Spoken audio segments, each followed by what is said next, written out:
Okay, so this is our new Servo N, and first things first, let's go ahead and start with the on-off switch.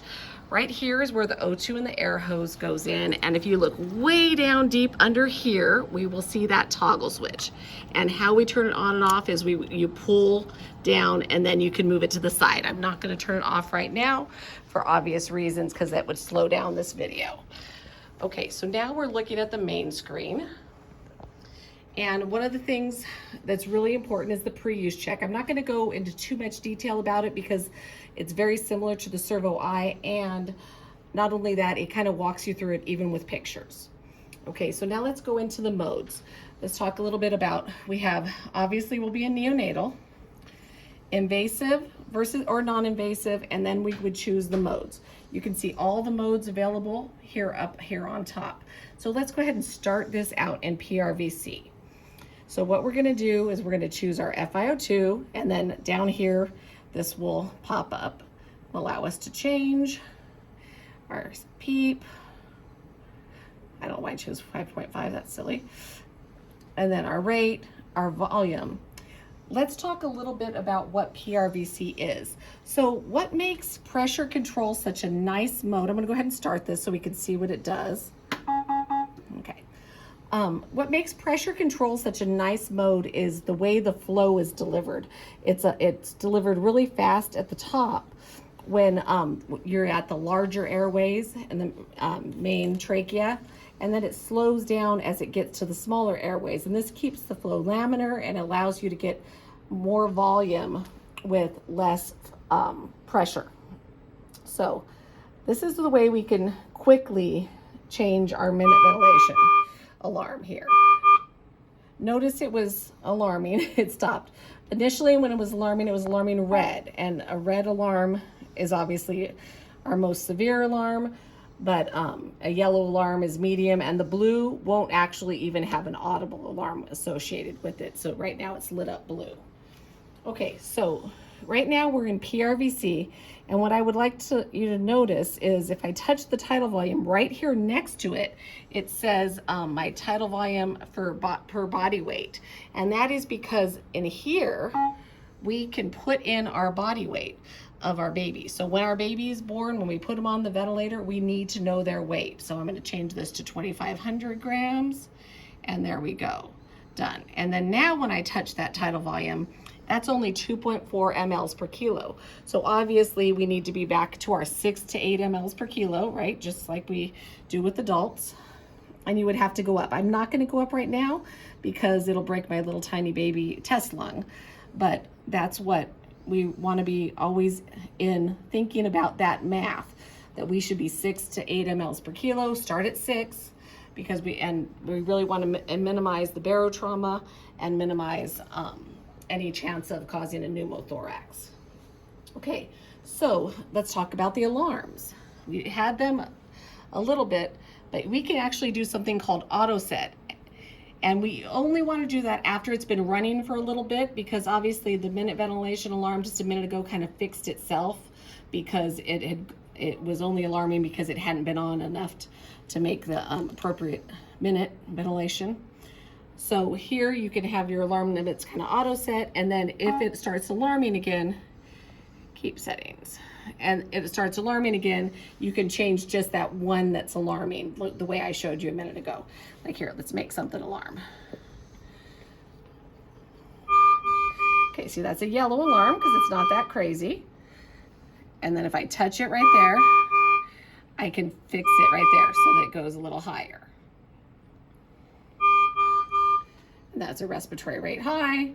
Same thing. I can go up on that to make it no longer alarm. Because that auto set might set it a little tight, especially if you had to give any kind of sedation to intubate, something like that. The nice thing, I don't know if you noticed as we've been talking about the settings here, sometimes it'll be just a few settings, and then in order to see all of the settings, all you have to press that arrow. You don't have to actually go into the settings mode to see all of your extra numbers. The same goes with over here. There's even more. If you press that, you can get more information. Otherwise, you can go back to a cleaner screen, just like that with that little side arrows. Okay, let's change the mode. Let's go to SIMV.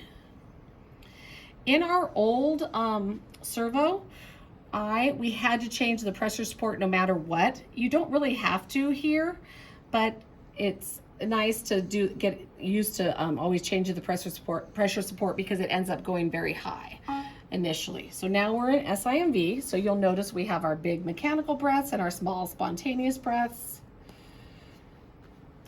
So we have our 2 types of breaths. Our pressure support set at 8.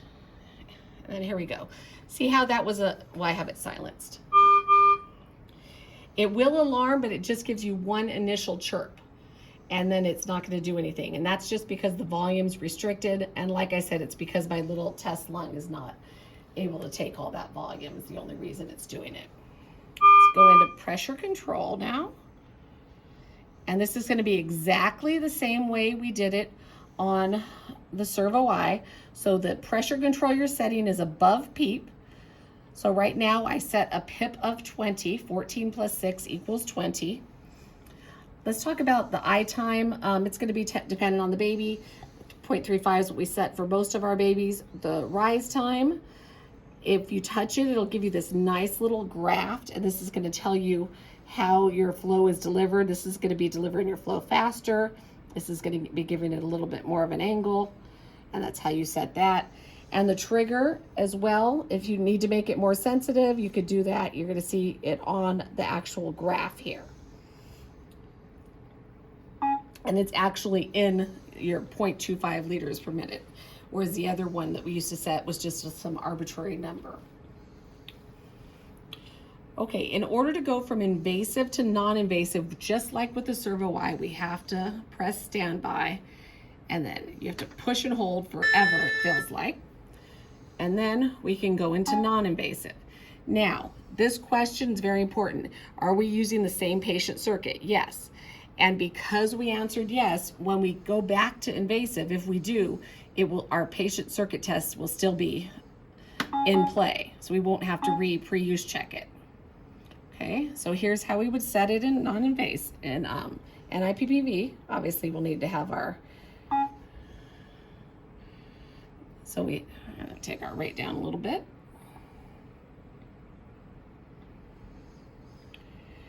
Okay. I time up to 0.5, that's what we usually set in NIPPV.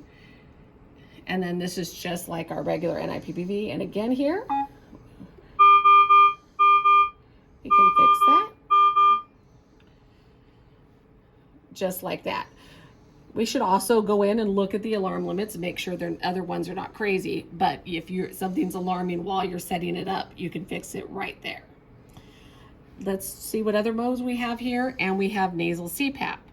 So if you're going to trial nasal CPAP, you don't have to go ahead and go straight to bubble, because our interface for non-invasive on this ventilator will be the same Fisher-Paykel interface for the most part. Sometimes we may go to the RAM cannulas, but this way you can actually just go right to CPAP, see if the baby's going to tolerate it. And if not, you didn't waste setting up that bubble CPAP. We probably wouldn't leave them on here indefinitely unless we were running out of bubble CPAP, something like that. Okay, I'm going to go back into invasive, so I have to stop it. And you have to push and hold to stop. So I'm going back into invasive. Now it's going to ask me, do I have the same patient circuit? Yes.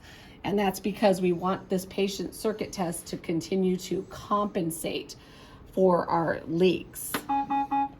Not leaks, for our circuit compensation. Sorry, I misspoke.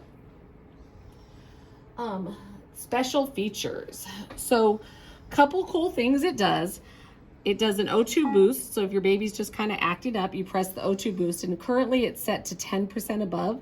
I had the FiO2 set to 30, so now it's giving me 40%. And this is just if your baby's kind of acting up with cares, needs a little bit more of an O2 requirement. I fix this alarm. And notice that that's a red alarm. And it's really easy because now it went blue. And that's because of that volume restricted alarm. It won't have any color at all when there's no alarm at all. Okay, if we're done with our boost, we just do that. Other maneuvers, manual breath. This is, you're just gonna go ahead and give your baby a manual breath. If it gives you a little dut and doesn't do it, it's because you didn't catch it correctly. It's not gonna stack the baby's breath. So just keep trying, and then you'll catch it a little. See.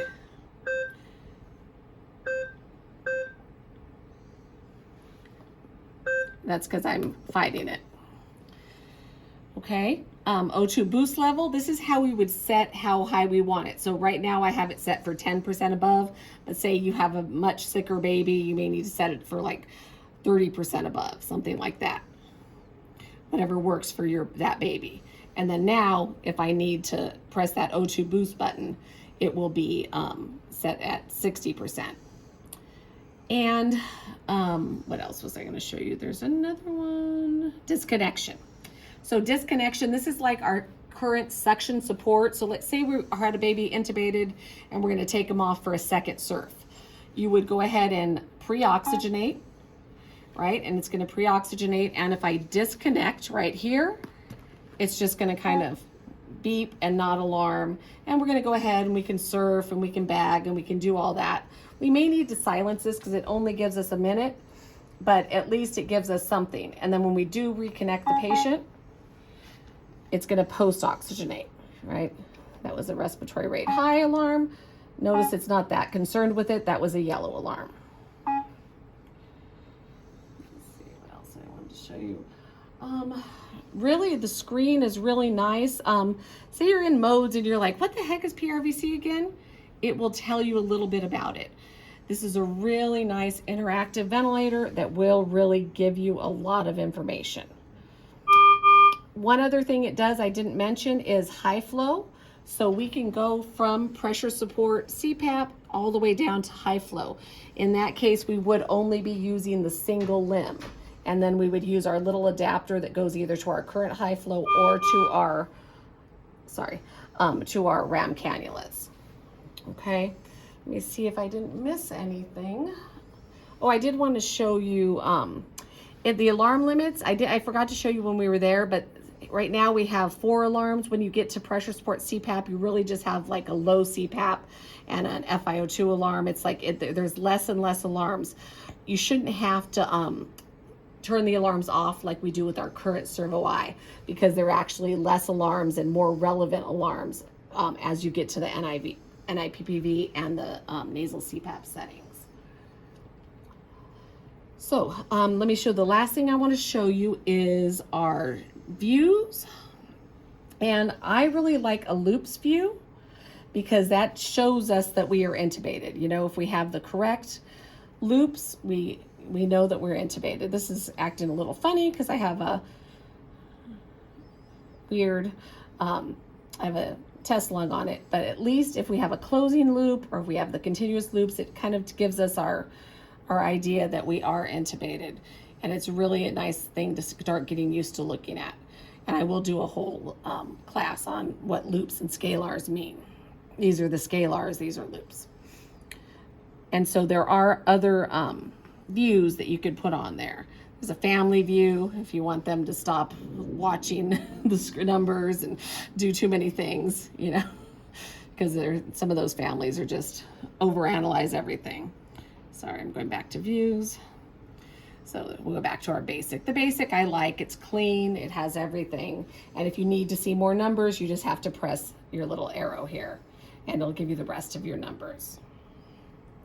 Okay, overall, I think you guys are really gonna like it. It's a really simple vent to use. The only thing I've found that takes a little bit of, please put your hands on it, that takes a little bit of getting used to is how you actually change things. That push and hold is hard for me because I don't slow down. You see my fingers flying. And then when you change something, it's like, it takes a minute. Some things go, like if you're going way up on your FiO2, it's like you'll always kind of overshoot. It's hard to get to, then you got to slow down. So just come and touch it and play with it and see what you think. There are some scenarios here at the bedside for you to go to different size babies, different types of babies, so that you could really play with it and get a good use to it. We will have competencies and get everybody checked off on this very soon. All right, thank you so much.